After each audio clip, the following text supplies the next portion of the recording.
ہلاک رہا. استأذن ربک لیبعثن علیہم الی یوم القیامہ. ان کا آخری وقت تو اب آنے والا ہے، وہ زیادہ دور نہیں ہے، لیکن اس سے پہلے جیسے شمع بجھنے سے پہلے بھڑکتی ہے، لہذا وہ ایک بھڑک ہے اس کی جو یہودیوں کی ہے، اسرائیل ہے، ان کی طاقت ہے، قوت ہے، عربوں پر وہ چھائے ہوئے. اور واقعہ یہ ہے کہ مسلمان جس عذاب کے مستحق ہوئے، اور ان میں سے عرب چونکہ ہمارے ہاں اونچے درجے کے، اس اعتبار سے امت کے اندر ان کا مقام اونچا درجہ، حضور عرب تھے، انہی کی زبان میں کتاب ہے، اور ان کی جو اللہ تعالیٰ کے دین کی طرف سے جو انہوں نے پیٹھ پھیری ہے، لہذا اس کی جو سزا انہیں مل رہی ہے یہ ہے کہ ایک مغضوب علیہم قوم کے ہاتھوں ذلیل کے سامنے جھکنا پڑا، جن کے ساتھ کسی ایک کمرے میں کبھی بیٹھتے نہیں تھے، اب ان کے ساتھ غصہ شدید جو، اور ان کے ساتھ بغلگیر ہونے کی، اور ابھی جو کچھ ہونا ہے وہ خیر دوسری بات ہے، نہیں جانا چاہیے، وہ آخری وقت بھی آئے گا. پھر جو ہے حضرت مسیح علیہ السلام بھی نازل، اور وہی چونکہ ان کی طرف رسول تھے، رسول اللہ بن، تو آخری وہ عذاب ہلاکت کہ جو باقی 6 قوموں کا تو آ چکا. حضرت نوح علیہ السلام، حضرت نوح کے سامنے بیٹا جو ہے وہ غرق ہوا، کہ حضرت ہود، حضرت صالح، ان سب کے سامنے جو ہے ان کی قومیں ہلاک ہوئی. تو اب حضرت مسیح کو اٹھا لیا گیا تھا، وہی آئیں گے اور انہی کے ہاتھوں یہ اپنے کیفر کردار کو، اور ان کا ایک ہے کہ اس سے پہلے ان کے ہاتھوں مسلمانوں پر اللہ کے عذاب کے to add insult to injury, کہ ایک یہودی قوم کے ہاتھوں، مغضوب علیہم قوم کے ہاتھوں پٹائی ہو، اور جو ہو رہی ہے. لیکن یہ کہ ابھی شدید تر اس کا شروع ہونے والا ہے معاملہ. کوئی دنوں کی بات ہے کہ نقصہ شہید کر دی جائے گی، اور پھر ایک طوفان جو ہے. قال رسول اللہ صلی اللہ علیہ وسلم انہا ستکون فتنۃ، ان قریب ایک بہت بڑا فتنہ رونما ہوگا. حضور نے خبر دی فتنے کی. حضرت علی فرماتے اس پر میں نے عرض کیا، قلت، میں نے عرض کیا، مل مخرج منہا یا رسول اللہ، اے اللہ کے رسول اس سے نکلنے کا راستہ کون سا ہوگا؟ دیکھیے یہ لکھا ہوا ایگزٹ، نکلنے کا راستہ. اور عام طور پر آپ نے دیکھا ہوگا بڑے ہالز میں یہ سرخ روشنی ہوتی ہے، اس میں اس کا اہتمام کیا جاتا ہے کہ اگر خدا نہ خواستہ کو حادثہ ہو جائے لوگوں کو معلوم ہو نکلنے کا راستہ کون سا. یہ مخرج ہے. حضور نے خبر دی کہ فتنہ ہوگا. تو دیکھیے میں ایک بات عرض کیا کرتا ہوں، ذرا توجہ کیجئے. ہمارا حال کیا ہے؟ ہم بڑے ریشنلسٹ قسم کے لوگ ہیں، یہ زمانہ ریشنلزم کا ہے. اگر ہم ہوتے تو کیا پوچھتے؟ وہ فتنہ کیا ہوگا، کیوں ہوگا، کہاں سے آئے گا؟ ہمارے سوال یہ ہوتے، کب آئے گا، کیوں، کہاں، کب، کیسے. ان سب کی حیثیت علمی سوالات کی ہے. بھائی کب آئے گا ایک علم ہے، کیسے آئے گا علم ہے، کہاں سے آئے گا علم ہے. لیکن اصل جو عملی اعتبار سے اہمیت والی شے ہے، بچاؤ کا راستہ کون سا ہوگا محمد الرسول اللہ، یہ بتائیے. ہم مل مخرج منہا یا رسول اللہ. حضرت علی نے یہ نہیں پوچھا فتنہ کیا ہوگا، کہاں سے آئے گا حضور، کیوں آ جائے گا، کب آ جائے گا. نہیں، مل مخرج منہا یا رسول اللہ، اے اللہ کے رسول یہ بتائیے کہ جب وہ فتنہ رونما ہوگا تو نکلنے کا راستہ کون سا ہوگا. اس کا جواب ہے، ارشاد فرمایا محمد رسول اللہ نے، کتاب اللہ، اللہ کی کتاب ہے وہ مخرج. یہ کتاب ہے کہ جس کو تھامو گے تو فتنوں سے محفوظ رہو گے.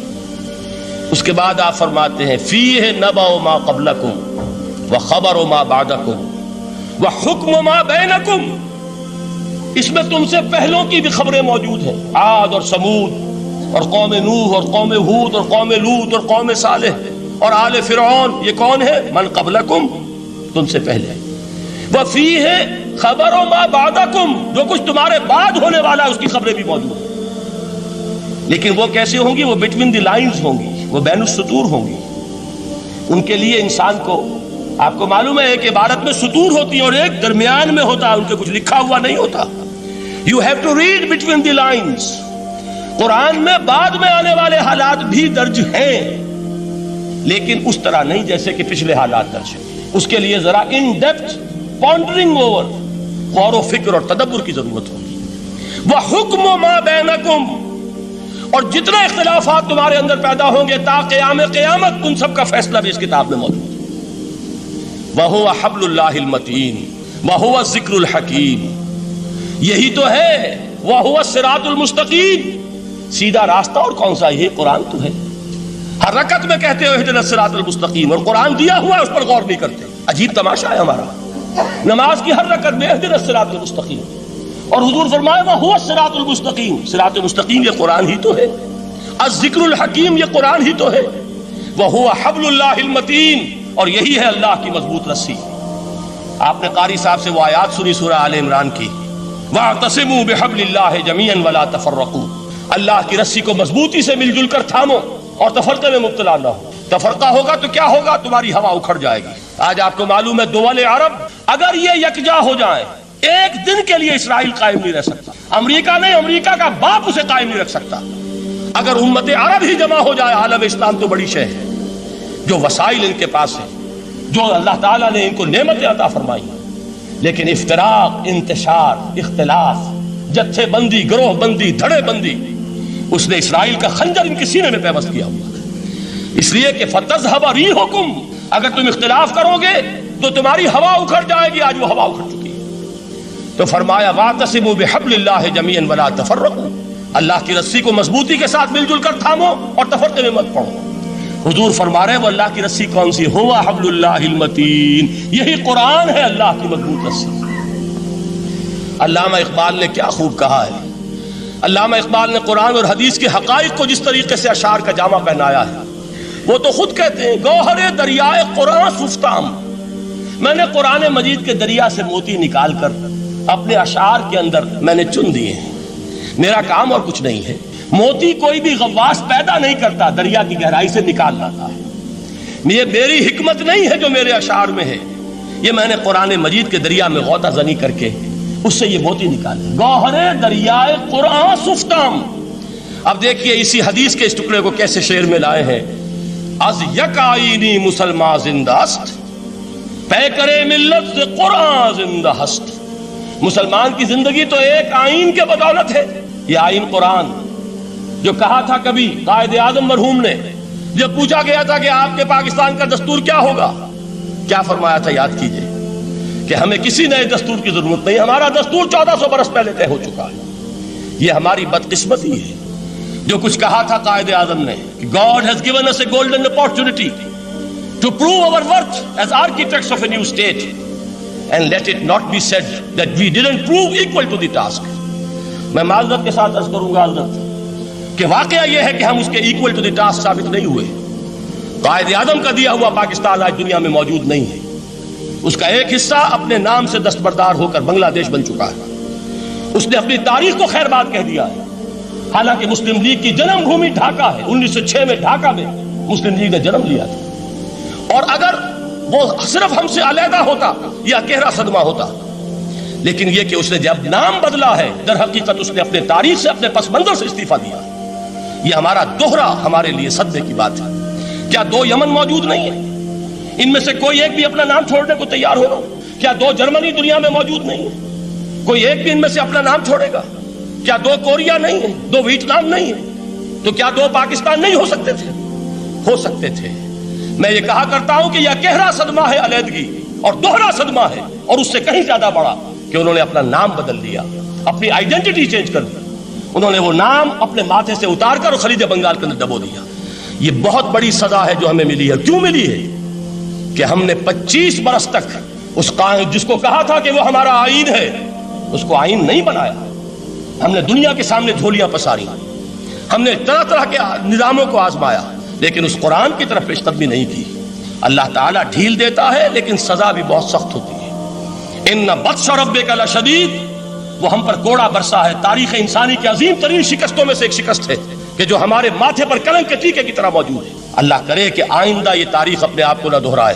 لیکن میں عرض کر دیتا ہوں آپ سے، جو ہمارے لچھن ہیں، جو ہمارا طرز عمل ہے، جو ہمارے لیل و نہار ہیں، جو ہمارا انداز ہے، اللہ کے دین کا استہزاء اور تمسخر، جس طرح اللہ کے ساتھ مذاق ہم کر رہے ہیں، اس کا شاید اس سے بھی کہیں زیادہ برا نتیجہ نکلے. اللہ مجھے اور آپ کو اور ارض مقدس پاکستان کو اس انجام سے بچائے. لیکن اس کے لیے کام کرنا ہوگا. صرف کہنے سے بات نہیں بنے گی، کمر کسنی ہوگی. ہمت جو ہے پھر انسان کو اثر نو، ایک نئی تعمیر، ایک عزم، ایک ہاتھ میں قرآن اور ایک میں تلوار لے کر یہ امت پھر دوبارہ میدان میں آئے. بہرحال عرض یہ کرنا تھا. اقبال کہتا ہے از یک آئینی مسلمان زندہ است، پے کرے ملت سے قرآن زندہ ہست.